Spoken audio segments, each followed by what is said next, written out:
Lay on your belly, elbow in line with the shoulder, 90 degrees. Pull that shoulder towards the floor before you flip the hip and the leg up and over.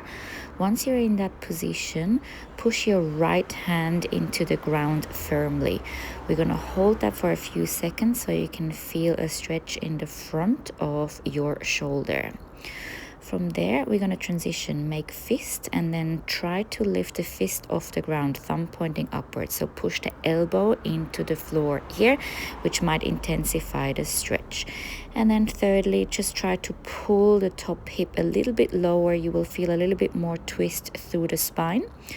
And then we roll back to the belly and we change side. Same here, elbow 90 degrees. Make sure you pull that shoulder down. Once you are in the position, you start pushing that hand into the floor.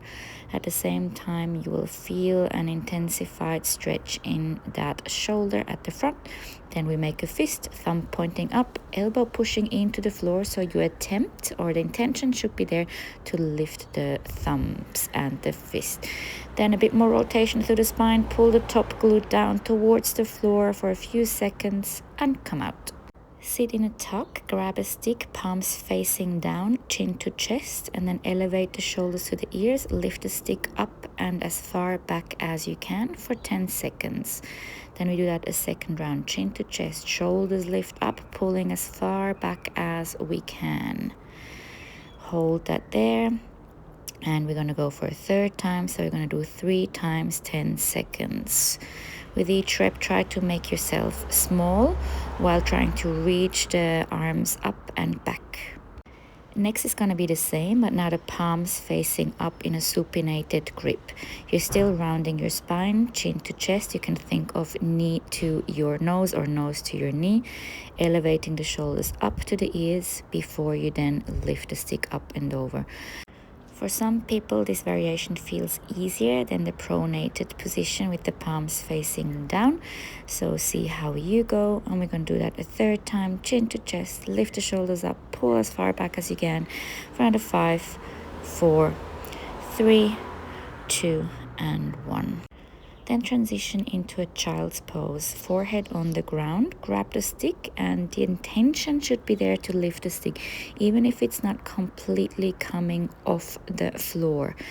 The hips ideally stay on top of your heels, so you're not lifting the hips to compensate.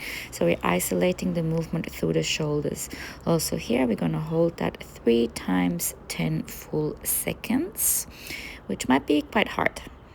We continue with a sort of a butcher's block stretch, elbows onto a small elevation, palms facing forward, grabbing the stick, and then you actually want to round your spine, tuck the tailbone in. You can think of pushing the armpits towards the floor, but you're not actually moving. It's more so an energetical sensation. So you want to flex around the spine super actively, so you feel a stretch through the triceps and the lats. We can up level that. We can start from laying on your belly, and then from there you're going to lift the hips and the ribs, chest off the ground, going into full on max posterior tilt. And same as before, you can think of rounding, hollowing your chest.